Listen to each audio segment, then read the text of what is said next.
nous avions fumé quelque chose d'inconnu pour être si ivre et croire à une bêtise qui a touché tout le monde entier, parce que le coronavirus est un mensonge tellement puissant que la vérité se pose des questions par rapport à son Alors, vous parlez, il s'agirait donc ici d'un mensonge planétaire, parce que... Oui, c'est un mensonge planétaire. Permettez-moi de vous donner la liste des chiffres. Voulez-vous dire que l'ensemble de la planète s'est donné pour mission d'éliminer une partie de sa population uniquement pour faire, avec un mobile, un prétexte ici, ou alors un agent ici... qui serait une sorte de maladie imaginaire. Non, ce n'est pas une maladie imaginaire. Je voudrais spécifier mes questions. Oui. Je vais spécifier quelques questions à ce propos pour mieux comprendre. Alors, voulez-vous nous dire que le Covid-19 n'existe pas et que les Américains et les Européens sont en ce moment en train d'éliminer systématiquement une partie de leur population pour faire croire que ce Covid-19 en est responsable? Oui, le 2 février, tout le monde qui a suivi mes sorties médiatiques savait que j'avais annoncé pour la fin du coronavirus en mi-mars à Wuhan. Ça a été confirmé par le président chinois le 17, mais en fait c'était fini le 15 après l'orage à Wuhan.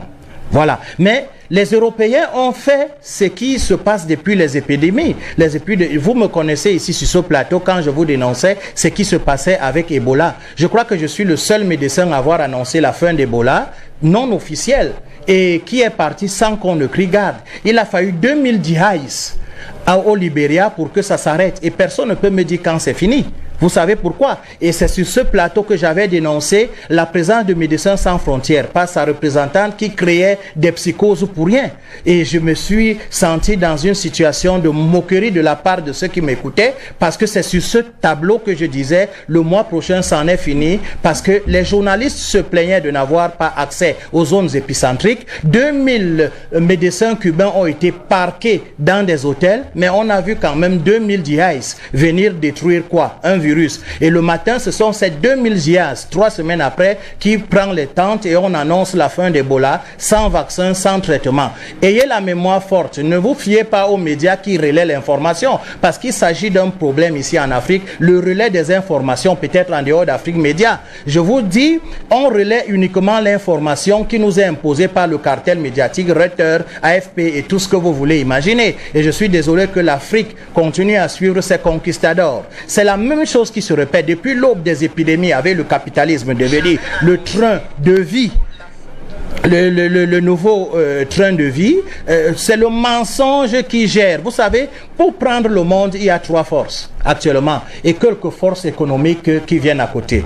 On utilise la microbiologie, on utilise la génétique et on utilise le nucléaire pour mentir les gens. Comme c'est une poignée de personnes et la majorité des personnes qui ont étudié, ils cherchent le travail. Montrez-moi un enfant qui va dire à ses parents, je veux faire nucléaire. Non, je veux faire microbiologie pour travailler où? Et je veux faire dans les 3 choses que j'ai citées là. Vous voyez, c'est tenu par des Bill Gates aujourd'hui qui sont des eugénistes.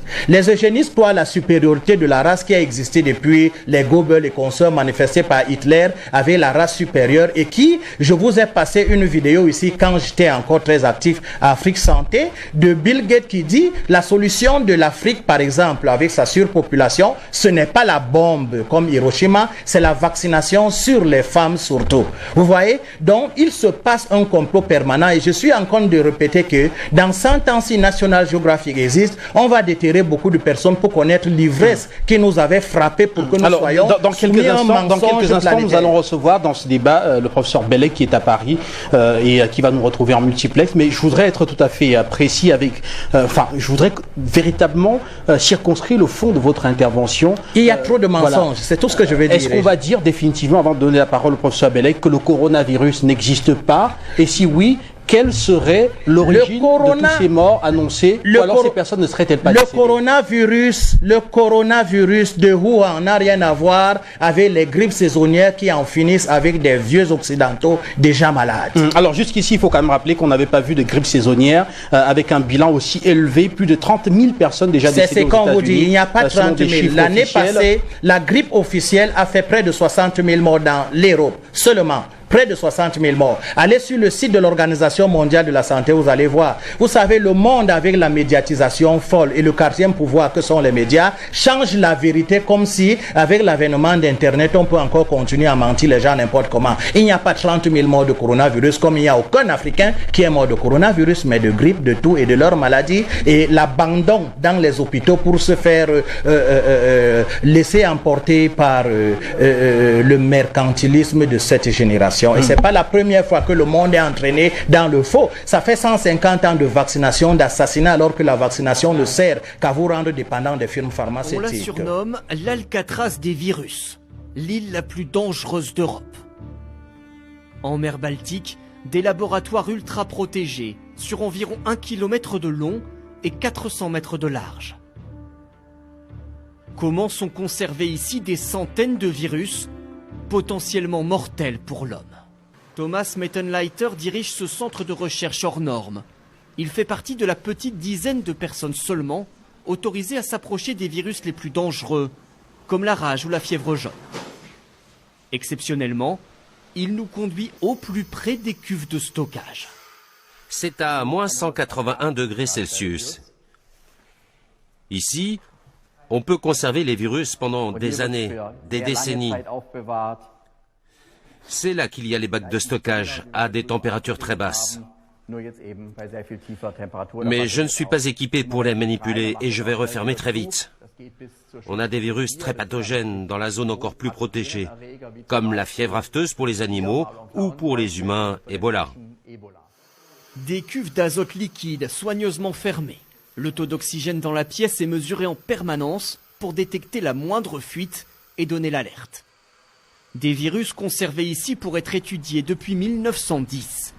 L'île de Reims est le plus ancien centre de recherche en virologie au monde. Utilisé par les nazis pour des recherches sur les armes biologiques, l'Institut se concentre depuis sur la mise au point de vaccins, avec 450 employés et pas moins de 10 000 animaux. On a par exemple des sangliers. Et là, ce sont des alpagas qui produisent des anticorps très particuliers. Il n'y a pas d'autre possibilité que de tester sur des animaux pour avoir des résultats fiables.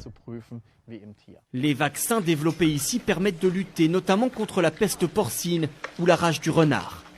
Et voici l'animal qui propage le plus de maladies, le moustique. Et notamment cette espèce, le moustique tigre. Longtemps confiné aux zones tropicales, il est apparu en France et en Allemagne il y a quelques années. Il peut potentiellement transmettre la dengue, Zika ou le chikungunya. Le virus se répand partout dans le moustique, jusque dans les glandes salivaires. Et à la prochaine piqûre, le virus pourra être transmis par la salive à la personne qui se fait piquer. Cette équipe mène donc des tests génétiques, là aussi très sensibles, sur l'ADN des virus eux-mêmes. C'est une étape importante, car ça nous donne des informations pour empêcher leur multiplication et savoir comment les combattre. Des travaux stratégiques. Depuis 2008, l'Allemagne a investi ici environ 300 millions d'euros. Cet institut de recherche unique en Europe étudie chaque mois de nouveaux virus. Il pourrait travailler très bientôt sur le coronavirus apparu en Chine si l'Organisation mondiale de la santé décrète officiellement l'état de pandémie, c'est-à-dire une épidémie à l'échelle de la planète. Les laboratoires militaires permettra de mettre en place des épidémies afin d'obliger les gens d'accepter des vaccins empoisonnés.